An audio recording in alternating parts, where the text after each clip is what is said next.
Le vent soufflait fort sur les collines d'Auvergne, balayant les feuilles sèches et répandant l'odeur de terre humide après la pluie de la nuit précédente. C était le genre de silence qui n'oppresse pas, mais qui embrasse. Et c'est dans ce décor que Lucien marchait sur le sentier étroit qui traversait la forêt dense et le menait vers le petit lopin de terre qu'il cultivait avec acharnement. Veuf depuis presque 4 ans, il vivait seul au fond d'une ancienne propriété abandonnée où il officiait comme gardien officieux en échange d'un toit et de la liberté de planter. La maison était modeste, faite de pierres sombres et de bois anciens, avec une petite cour qu'il avait lui-même entourée de fils de fer et un jardin de tournesol qui, même sans beaucoup de soins, s'obstinait à fleurir chaque année. Depuis qu'Élise était partie, Lucien vivait dans une routine silencieuse, où le bruit du poêle à bois et le hennissement de Brume, son vieux cheval gris, étaient les seules interruptions dans le temps. Il n'attendait pas grand-chose de la vie au-delà du cycle des saisons, de l'odeur du pain qui cuit, des visites sporadiques du facteur et de l'échange de semences avec le voisin le plus proche, qui habitait à presque 2 kilomètres de là. Il n'y avait pas de luxe, mais il y avait la paix. Du moins jusqu'à cette fin d'après-midi où quelque chose d'inhabituel brisa la monotonie du paysage. C'est en revenant du champ le plus éloigné que Lucien remarqua des empreintes récentes sur le sentier humide, des marques petites et pressées qui ne correspondaient pas aux pas lourds des agriculteurs locaux. Brume, habituellement calme, hennit avec inquiétude, refusant d'avancer. Lucien descendit de cheval et continua à pied jusqu'à l'ancienne cabane à outils qui était en ruine depuis des années. La porte, qu'il jurait être toujours fermée, était entr'ouverte. À l'intérieur, au milieu de l'odeur de moisissure et de poussière, il trouva une femme écroulée sur le sol de terre battue, des vêtements sales, la peau blessée, les yeux effrayés. Elle tenta de s'éloigner en le voyant, mais elle pouvait à peine rester assise. Lucien ne posa aucune question. Il prit sa veste, couvrit ses épaules et la porta jusqu'à sa maison avec le soin de quelqu'un qui porte un souvenir brisé. Les premiers jours, la femme parla peu. Elle dit s'appeler Claire et révéla seulement qu'elle venait de Clermont-Ferrand, bien qu'elle évita de regarder dans les yeux ou d'expliquer ce qu'elle faisait dans cette cabane. Il y avait quelque chose dans son silence qui en disait plus que n'importe quelle phrase. Lucien respecta son rythme, offrant de la nourriture chaude, des vêtements secs et le canapé couvert d'une couverture de laine. Pendant que Claire dormait, il retournait aux travaux des champs, mais laissait toujours la fenêtre entr'ouverte pour écouter tout bruit venant de la maison. Il y avait dans les gestes de cette femme une fragilité qui lui rappelait les oiseaux blessés que Élise soignait autrefois dans leur ancien jardin. Avec le passage des jours, Claire commença à se promener dans la maison, à reconnaître les pièces, à observer les objets. Un jour, elle trouva une ancienne photographie en noir et blanc sur l'étagère du salon. Elle resta de longues minutes devant elle, et Lucien perçut quelque chose d'étrange dans son regard, comme si elle reconnaissait quelqu'un dans l'image, mais ne disait rien. Il ne demanda rien non plus. Il y avait dans les yeux de Claire un mélange de peur et de résistance, comme si elle luttait contre des souvenirs qui s'obstinaient à ne pas la laisser en paix. Parfois, il la surprenait en train de regarder par la fenêtre avec une expression tendue, comme si elle attendait quelqu'un ou quelque chose qu'elle préférait ne jamais voir arriver. Un matin, en cueillant des herbes dans le potager, Claire trouva un mouchoir enterré entre les pierres, brodé d'initiales qui n'étaient pas les siennes. Quand elle le montra à Lucien, il fut également surpris. Ce N n'était pas à Élise, ni à personne de la région. C était un mystère de plus dans un endroit qui semblait déjà en garder beaucoup.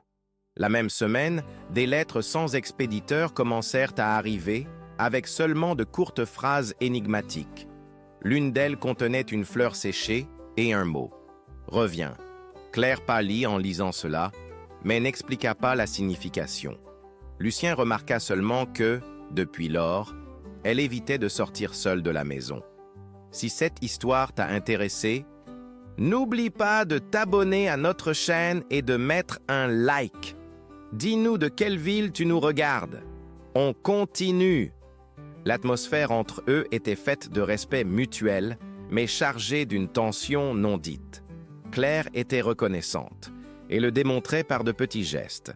Elle passait le chiffon dans la maison, aidait au potager, laissait du thé prêt au coucher du soleil.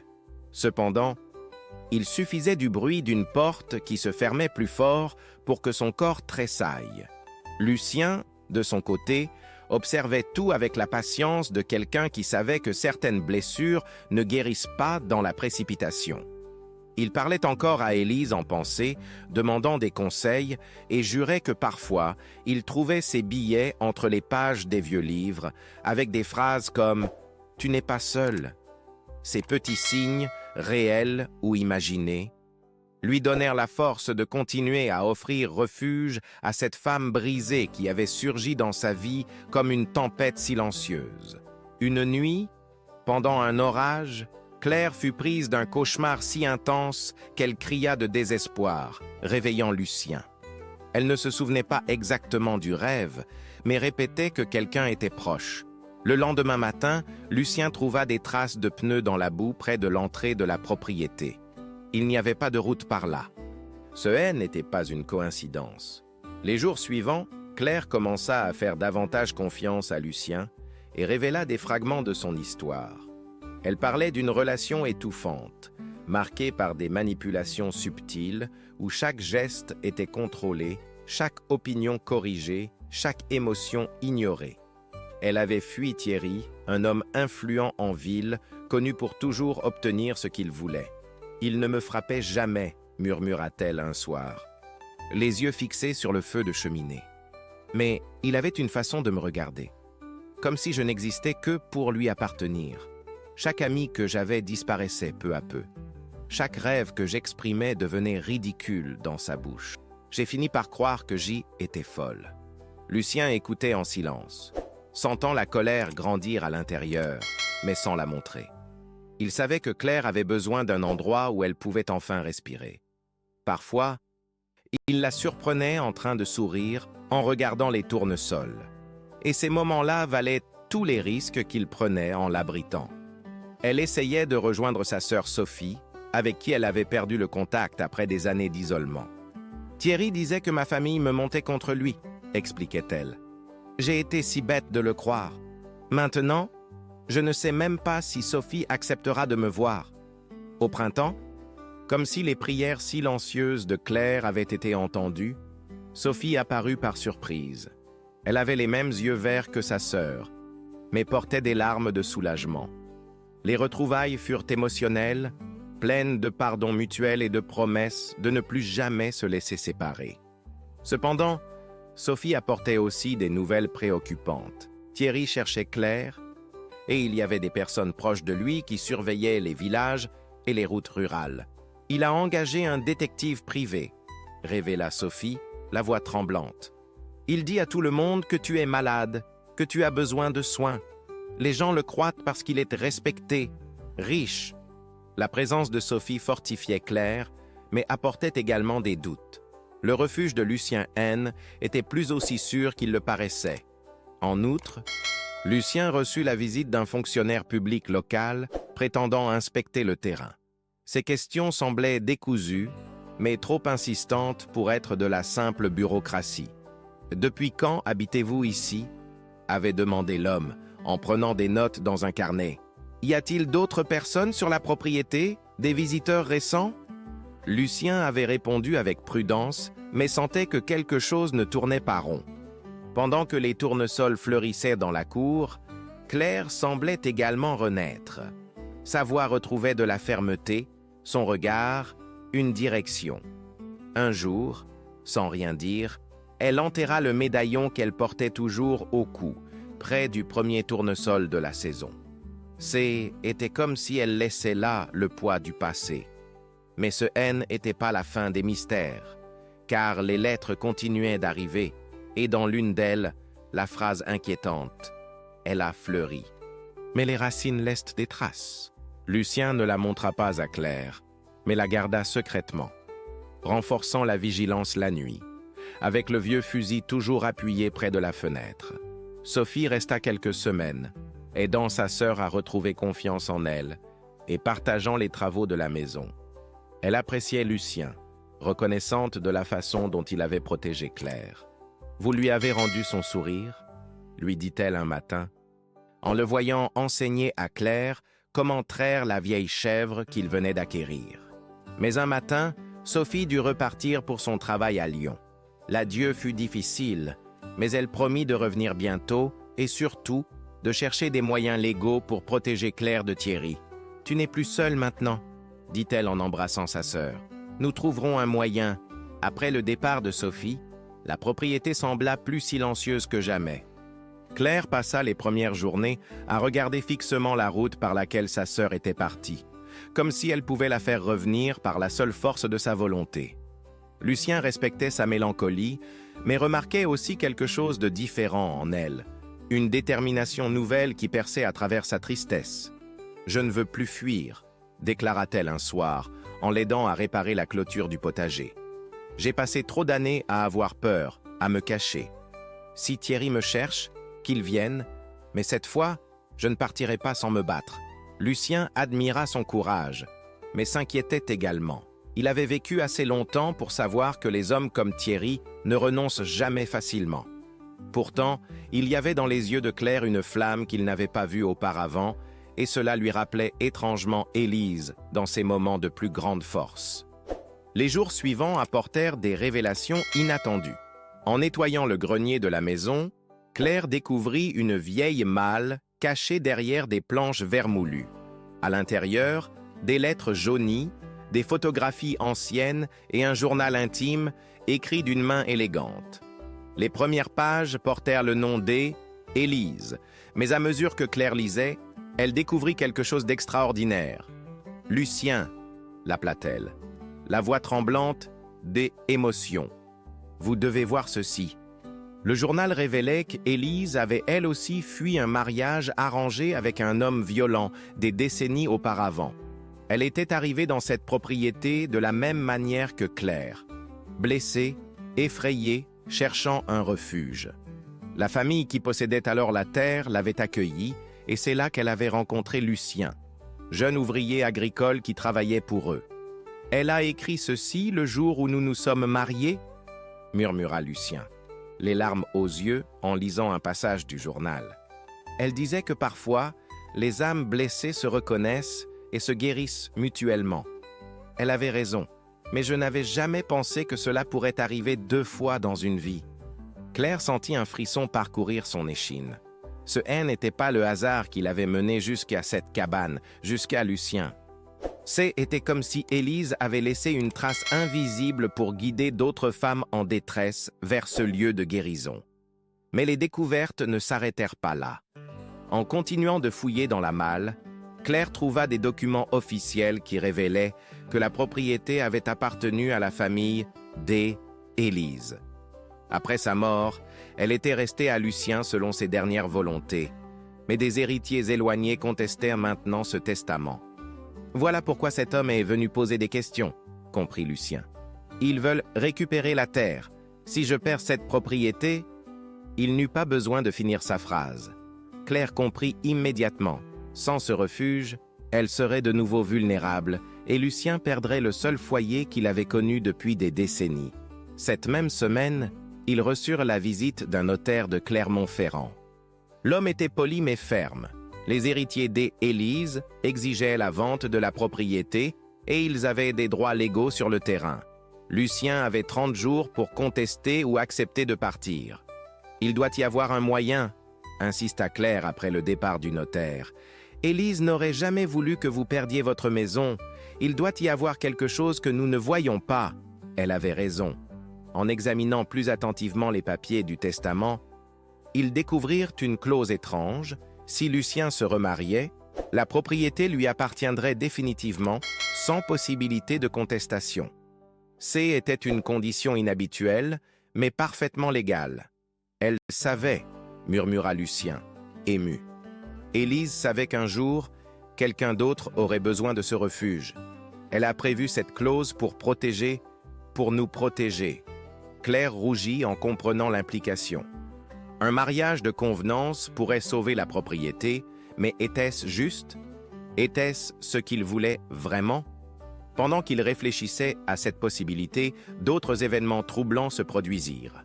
Un inconnu fut vu rôdant près des limites de la propriété, prenant des photos. Brume, le vieux cheval, était agité et refusait de s'éloigner de l'écurie. Et surtout, les lettres mystérieuses cessèrent de brusquement d'arriver, ce qui paradoxalement inquiéta encore plus Lucien. Quand l'ennemi devient silencieux, c'est souvent parce qu'il prépare quelque chose, avait-il dit à Claire, se souvenant des paroles de son grand-père, ancien combattant. Claire, de son côté, commençait à changer physiquement. Ses joues reprenèrent des couleurs, ses yeux brillaient d'une nouvelle confiance. Elle avait appris à traire la chèvre, à soigner les poules et même à conduire le vieux tracteur de Lucien. Le travail de la terre lui faisait du bien, lui donnait un sentiment d'utilité qu'elle n'avait jamais connu avec Thierry. Un soir, assise sur le perron en regardant le coucher de soleil, elle dit à Lucien « Je commence à comprendre pourquoi Élise a aimé cet endroit. Il y a quelque chose de magique ici, quelque chose qui guérit les âmes. » Lucien sourit, touché par ces paroles. Mais au fond de lui, il s'inquiétait, car il avait remarqué une voiture sombre qui passait trop souvent sur la route départementale, et il savait que leur paix fragile était peut-être sur le point d'être brisée. Le calme précédant la tempête dura exactement une semaine. Un matin de mai, alors que Claire arrosait les tournesols et que Lucien réparait le toit de l'étable, une voiture noire s'arrêta devant la propriété. Deux hommes en costume en descendirent, suivis d'un troisième homme que Claire reconnut immédiatement, Thierry. Il n'avait pas changé. Toujours cette prestance artificielle, ce sourire faux qui masquait une froideur calculatrice.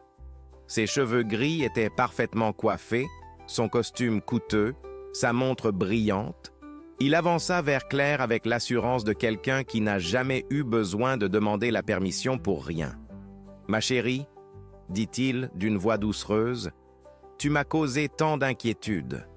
Heureusement, nous t'avons enfin trouvé. » Claire sentit ses jambes trembler, mais ne recula pas. Lucien apparut immédiatement à ses côtés, la main posée protectivement sur son épaule. Cet simple geste de solidarité lui donna la force qu'elle cherchait. « Je ne suis pas ta chérie, Thierry, » répondit-elle d'une voix ferme. « Et je ne rentrerai pas avec toi. » Thierry eut un rire condescendant. « Claire, tu sais bien que tu n'es pas en état de prendre des décisions rationnelles. Le docteur Moreau m'a confirmé que tu as besoin de soins spécialisés. Ces épisodes de fugue sont symptomatiques de ton état. » « Quel état ?» intervint Lucien, la colère perçant dans sa voix.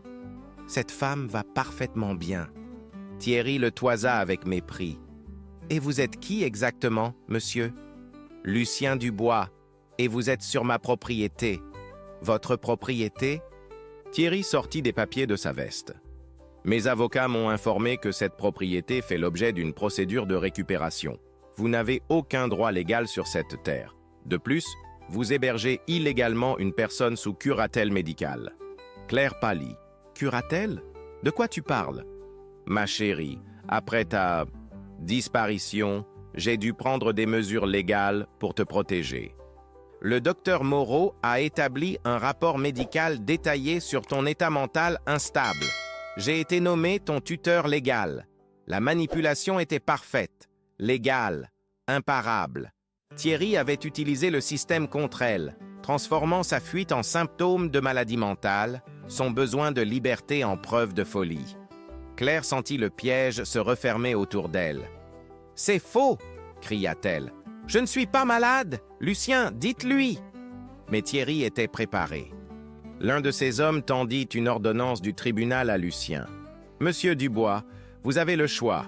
Soit vous nous remettez mademoiselle Rousseau pacifiquement, soit nous appelons la gendarmerie pour faire appliquer cette décision de justice. » Lucien examina les papiers, le cœur battant. Tout semblait légal, officiel. Comment lutter contre un système que Thierry avait manifestement corrompu? « Donnez-moi un moment, » dit-il. « J'ai le droit de vérifier ces documents. » Il emmena Claire à l'intérieur de la maison, sous le regard vigilant des hommes de Thierry. Dans la cuisine, Claire s'effondra sur une chaise, les mains tremblantes. « Il a gagné !» murmura-t-elle. « Il a trouvé un moyen de me reprendre légalement. Comment ai-je pu être si naïve ?» Mais Lucien n'abandonnait pas. « Non, Claire, nous trouverons un moyen. Élise n'aurait jamais accepté cela. » Il fouilla rapidement dans les papiers qu'ils avaient trouvés dans la malle. Soudain, ses yeux s'illuminèrent. « Regardez !» Il brandit un document ancien. Ce certificat médical d'« Élise, délivré par le docteur Moreau père, le même nom de famille. Claire examina le papier. Qu'est-ce que cela signifie? Cela signifie que le docteur Moreau actuel connaît peut-être l'histoire de cette propriété.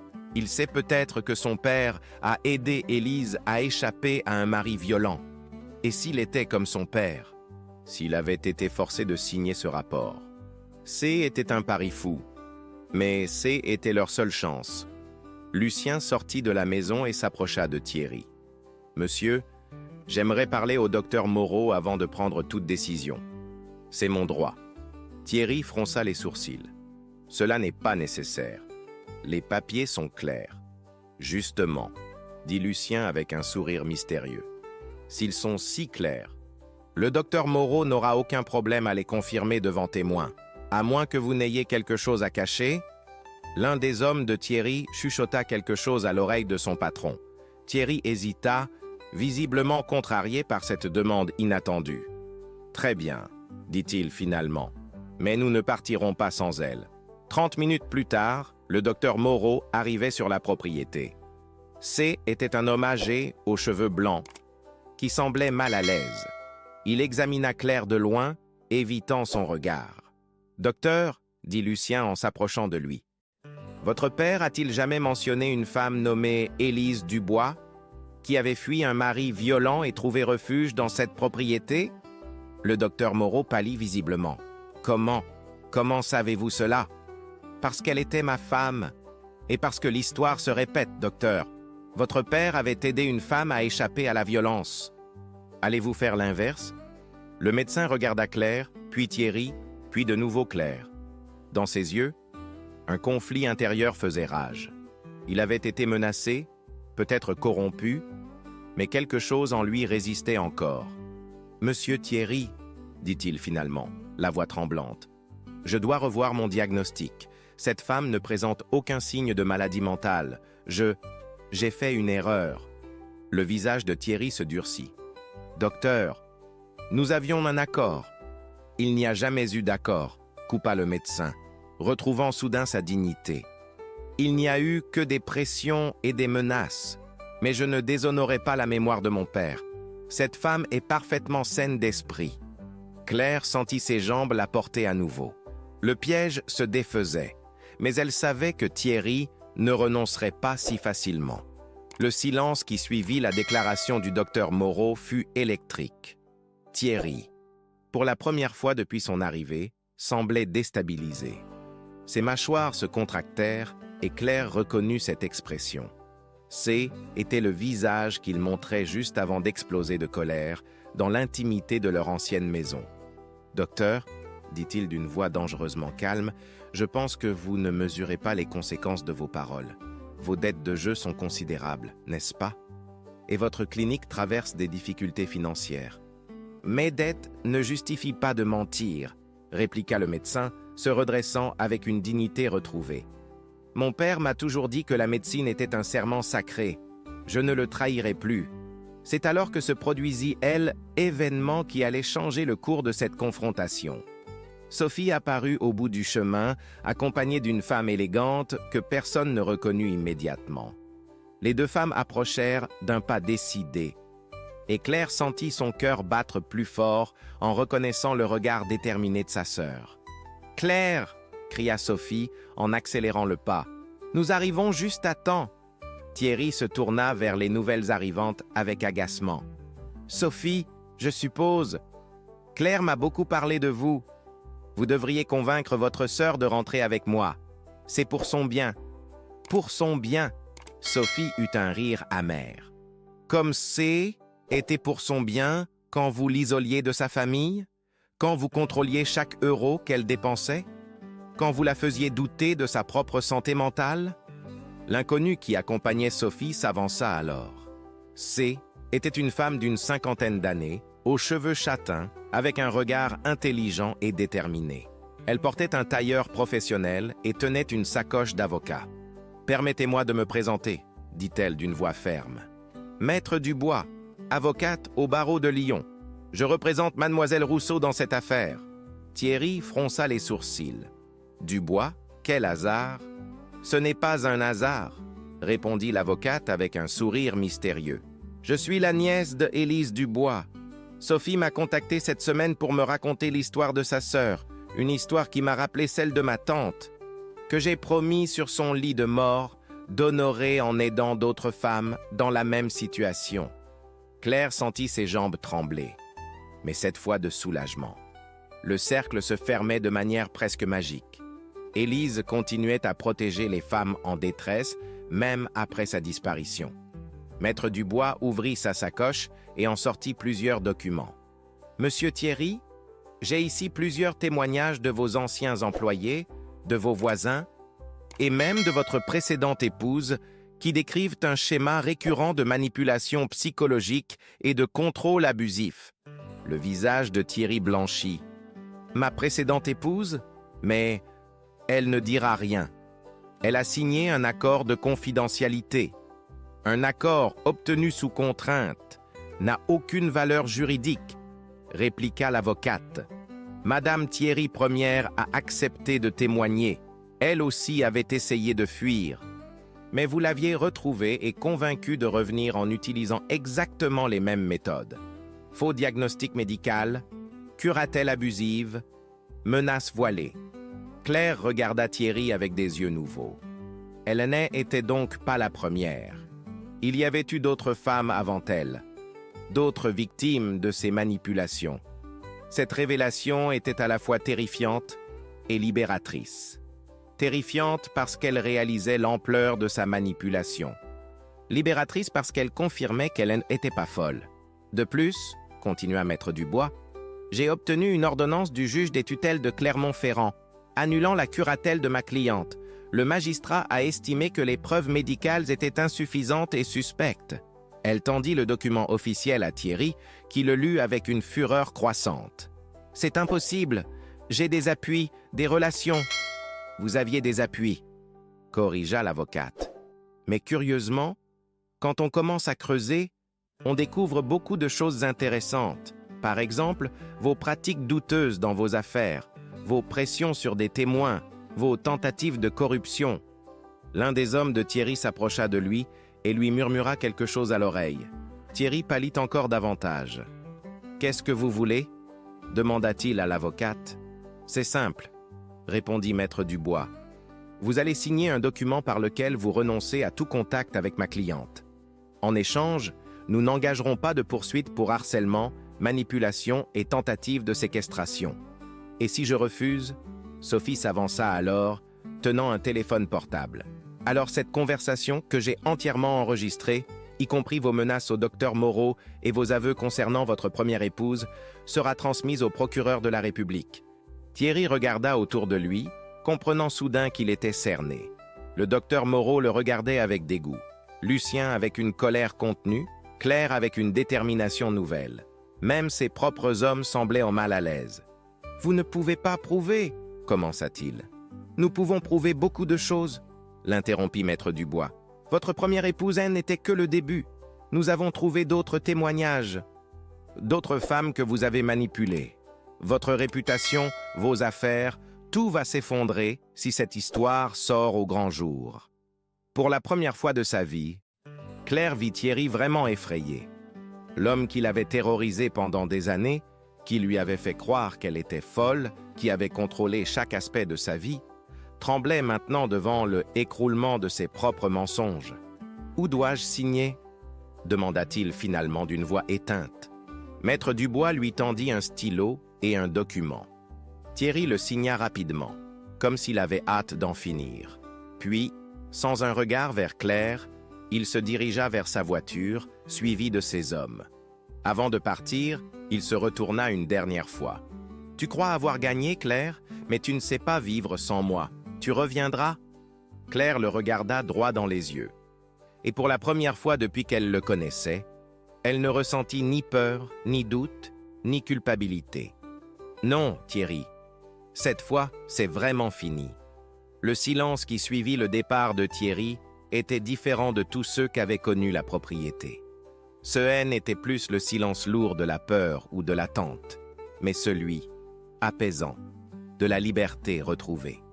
Claire resta immobile plusieurs minutes, regardant la route vide où la voiture noire avait disparu, comme pour s'assurer qu'elle ne rêvait pas. « C'est vraiment fini ?» demanda-t-elle d'une voix encore tremblante. « C'est fini », confirma Maître Dubois en rangeant ses papiers. « Le document qu'il a signé est contraignant. S'il tente de vous contacter de nouveau, nous avons tous les éléments pour le faire condamner. » Sophie prit sa sœur dans ses bras, et pour la première fois depuis des mois, Claire se laissa aller complètement. Les larmes qu'elle avait retenues si longtemps coulèrent enfin. Mais ce étaient des larmes de soulagement, de renaissance. Lucien, qui était resté en retrait par discrétion, s'approcha timidement. « Claire, je suis si heureux pour vous. » Elle se tourna vers lui, les yeux encore humides mais brillants d'une joie nouvelle. « Lucien, sans vous, rien de tout cela n'aurait été possible. Vous m'avez sauvé bien avant l'arrivée de Sophie et de Maître Dubois. Vous m'avez rendu mon humanité. » Le docteur Moreau, qui était resté silencieux depuis la confrontation, s'approcha d'eux. « Madame, je vous prie d'accepter mes excuses les plus sincères. Ce que j'ai fait était impardonnable. »« Docteur, » répondit Claire avec une générosité qui la surprit elle-même. « Vous avez fini par faire le bon choix, c'est ce qui compte. Votre père aurait été fier. » Après le départ du médecin, Maître Dubois révéla d'autres surprises. « Et ma tante Élise avait prévu plus de choses que vous ne l'imaginez, » dit-elle en souriant. « Elle avait légué une somme d'argent importante pour aider les femmes en détresse. Cet argent dort sur un compte depuis sa mort, en attendant la bonne cause. » Elle se tourna vers Lucien et Claire. « Si vous acceptez de créer ici un centre d'accueil discret pour les femmes fuyant la violence domestique, ces fonds vous permettraient non seulement de garder la propriété, mais aussi de la développer. » L'idée était magnifique, mais Claire hésitait. « Je ne sais pas si j'en suis capable. J'ai encore tellement de choses à apprendre sur moi-même. » « Ma chérie, » intervint Sophie, « qui mieux que quelqu'un qui a vécu cela peut comprendre et aider d'autres femmes? Tu as une force que tu ne soupçonnes même pas. » Lucien regardait Claire avec une admiration évidente. « Sophie a raison. Vous avez transformé cette propriété. Vous l'avez fait revivre. Élise l'avait prévu. J'en suis certain. » Au cours des jours suivants, l'idée du centre d'accueil prit forme. Claire découvrit qu'elle avait des talents qu'elle ignorait. Elle savait écouter, rassurer, organiser. Avec l'aide de Sophie et de Maître Dubois, elle commença à établir les plans du projet. Mais il restait encore la question du testament et de la clause du mariage. Un soir, alors qu'ils se promenaient dans le jardin de Tournesol, Lucien aborda le sujet qui les préoccupait tous les deux. « Claire, pour la propriété, la clause des Élise. Nous n'avons pas besoin de... Je veux dire, il existe peut-être d'autres solutions légales maintenant. » Claire s'arrêta près du tournesol où elle avait enterré son médaillon. « Lucien, puis-je vous poser une question personnelle? » « Bien sûr. Si vous n'aviez pas eu cette clause dans le testament, m'auriez-vous demandé en mariage? » La question le prit au dépourvu. Il la regarda longuement, cherchant ses mots. « Claire, depuis qu'Élise est partie, je pensais que mon cœur était fermé à jamais. Mais vous avez apporté quelque chose de nouveau dans ma vie. Pas seulement de la compagnie, mais de l'espoir. Alors, votre réponse est... » « Ma réponse est oui, » dit-il simplement. « Mais pas à cause de la propriété.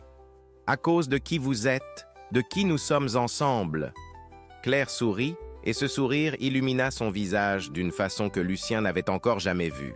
« Dans ce cas, ma réponse est oui aussi. » Ils s'embrassèrent sous le ciel étoilé d'Auvergne, entouré par le parfum des tournesols et le souffle tiède du vent nocturne. C était un baiser différent de tous ceux que Claire avait connus. Il n'y avait ni possession, ni domination, mais une tendresse respectueuse et une promesse mutuelle. Le mariage eut lieu 1 mois plus tard, dans la simplicité et la joie. Sophie était le témoin de Claire, maître Dubois, celui de Lucien. Le maire du village, qui connaissait bien l'histoire de la propriété, célébra la cérémonie avec émotion. « Il est rare, dit-il dans son discours, de voir l'amour naître de la guérison mutuelle. Vous incarnez l'espoir que même les cœurs les plus blessés peuvent refleurir. » Après la cérémonie, alors qu'ils rentraient vers leur maison désormais, Claire remarqua quelque chose d'étrange. Sur la tombe improvisée qu'ils avaient créée pour honorer la mémoire de Élise, près du vieux chêne, une nouvelle fleur sauvage avait poussé. Une fleur qu'aucun d'eux n'avait jamais vue dans la région. « Regardez, » murmura-t-elle à Lucien. « On dirait qu'Élise nous donne sa bénédiction. » Lucien sourit, ému. « Elle nous a guidés l'un vers l'autre depuis le début. Je pense qu'elle savait que nous avions besoin l'un de l'autre pour guérir complètement. » Ce soir-là, pour la première fois depuis des années, Claire s'endormit sans cauchemar, sans peur, sans se demander de quoi demain serait fait. À côté d'elle, Lucien dormait paisiblement, et dans les murs de la vieille maison de pierre, écho lointain d'un bonheur ancien, semblait résonner de nouveau. 6 mois plus tard, la propriété avait été transformée. L'ancienne cabane à outils, où Claire avait été trouvée cette nuit pluvieuse, était devenue un petit bureau d'accueil. Le vieux cellier avait été aménagé en salle commune chaleureuse. 2 nouvelles chambres avaient été construites dans l'aile est de la maison et le jardin de tournesol S était étendu jusqu'à la lisière de la forêt. Le refuge des Élise, comme il l'avait baptisé, avait déjà accueilli 3 femmes en détresse. Chacune était arrivée brisée, effrayée, et chacune était repartie avec une nouvelle force, des projets d'avenir et surtout la certitude qu'elle méritait le bonheur. Claire avait découvert sa vocation. Elle, qui avait passé tant d'années à douter d'elle-même, se révélait être une conseillère intuitive et empathique. « Vous comprenez parce que vous avez vécu la même chose ?» lui avait dit Marguerite, une jeune femme de 25 ans qui avait fui un mari violent à Marseille. « C'est exactement cela, » avait répondu Claire. La douleur partagée devient plus supportable et la guérison devient possible quand on réalise qu'on n'est pas seul. Lucien, de son côté, épanouissait dans son rôle de protecteur bienveillant. Il enseignait aux femmes les travaux de la terre, la patience que demandent les saisons, la satisfaction de voir pousser ce qu'on a semé. « La terre ne ment jamais, » leur disait-il. « Si vous prenez soin d'elle, elle prend soin de vous. » C'est une leçon de vie. Sophie venait régulièrement de Lyon, apportant des provisions, des nouvelles du monde extérieur et surtout son soutien indéfectible. Elle avait pris un congé sabbatique pour aider sa sœur à développer le projet et envisageait même de s'installer définitivement dans la région. « Tu as créé quelque chose de magique ici », avait-elle dit à Claire un soir d'octobre, en regardant le coucher de soleil depuis la nouvelle terrasse qu'ils avaient construite. « Papa et maman seraient si fiers de toi. » Maître Dubois était devenue plus qu'une avocate. C était une amie, presque une sœur. Elle venait chaque mois pour s'assurer que tout fonctionnait bien légalement, mais aussi pour partager des histoires sur sa tante Élise. Elle aurait adoré voir ce que vous avez fait de sa maison, répétait-elle souvent. Un jour de novembre, alors que les derniers tournesols de la saison se fanaient doucement, Claire fit une découverte extraordinaire. En classant les affaires des Élise qu'ils avaient retrouvées dans la malle, elle tomba sur une lettre cachetée portant son nom, pour celle qui viendra après moi. Elle l'ouvrit avec des mains tremblantes et lut « Ma chère sœur en souffrance, si vous lisez cette lettre, c'est que vous avez trouvé le chemin vers la guérison. Comme j'ai trouvé le mien il y a si longtemps, Lucien vous aura accueilli avec la même tendresse qu'il m'a offerte, car c'est un homme bon, capable d'aimer plusieurs fois dans une vie. Ne culpabilisez pas de prendre ma place dans son cœur. L'amour véritable ne diminue pas quand il est partagé, il se multiplie. Aidez-le à comprendre qu'aimer de nouveau n'est pas une trahison, mais un hommage à ce que nous avons vécu ensemble. Utilisez cette propriété pour ce pourquoi elle a toujours été destinée, un refuge pour les âmes blessées. Vous avez en vous la force de transformer votre douleur en guérison pour d'autres. Ayez confiance et n'oubliez jamais, les tournesols tournent toujours leur visage vers la lumière, même après les nuits les plus sombres. Avec toute ma tendresse et mes bénédictions, Élise Claire pleura en lisant ces mots, mais ces étaient des larmes de gratitude pure. Élise avait non seulement prévu sa venue, mais avait aussi anticipé ses doutes, ses culpabilités, ses questions. Cette femme qu'elle n'avait jamais rencontrée était devenue sa plus grande alliée. Elle montra la lettre à Lucien, qui la lut en silence, les larmes aux yeux. « Elle savait, » murmura-t-il. « Elle savait tout, même que j'aurais besoin de permission pour aimer de nouveau. »« Et maintenant ?» demanda Claire. « Maintenant, nous continuons ce qu'elle a commencé. Nous sauvons d'autres vies. Nous créons d'autres histoires d'amour. Nous semons l'espoir. » Le premier hiver du refuge d'Élise fut doux et paisible. Chaque soir, Claire et Lucien se promenaient dans leur jardin endormis, planifiant l'extension du printemps suivant, rêvant des nouvelles femmes qu'ils pourraient aider. « Vous savez ce qui me rend le plus heureuse ?» dit Claire un soir de décembre, alors qu'ils regardaient les étoiles depuis leur chambre. « Dites-moi. » C'est de savoir que notre histoire n'est que le début. Chaque femme que nous aidons écrira sa propre suite, créera son propre bonheur. Nous sommes devenus des semeurs d'espoir. Lucien la prit dans ses bras, ému par la sagesse de cette femme qui avait tant souffert et qui était devenue si forte. Élise aurait été fière de vous. Moi, je suis fière de vous chaque jour. Et moi, je suis reconnaissante chaque jour d'avoir trouvé ce chemin jusqu'à vous, jusqu'à nous. Au loin, le vent faisait danser les branches du vieux chêne près de la tombe d'Élise, et on aurait pu jurer entendre un rire cristallin se mêler à la mélodie nocturne. La propriété avait retrouvé son âme, et l'amour y avait élu domicile pour longtemps. Chers auditeurs, nous espérons que l'histoire de Claire et Lucien vous a touchés. Cette histoire de renaissance et de guérison nous rappelle que même après les nuits les plus sombres, les tournesols finissent toujours par tourner leur visage vers la lumière. Si cette histoire vous a ému, nous avons préparé une playlist spéciale avec des récits tout aussi captivants d'amour et de rédemption. Vous la trouverez en cliquant sur votre gauche. N'oubliez pas de vous abonner à notre chaîne et de laisser un « j'aime » si cette histoire vous a plu. Nous apportons chaque jour des histoires uniques qui explorent la complexité de la vie et la beauté de l'espoir. Ne manquez pas nos prochains contenus et surtout, dites-nous dans les commentaires quelle partie de l'histoire vous a le plus touché. Nous vous attendons pour partager vos émotions.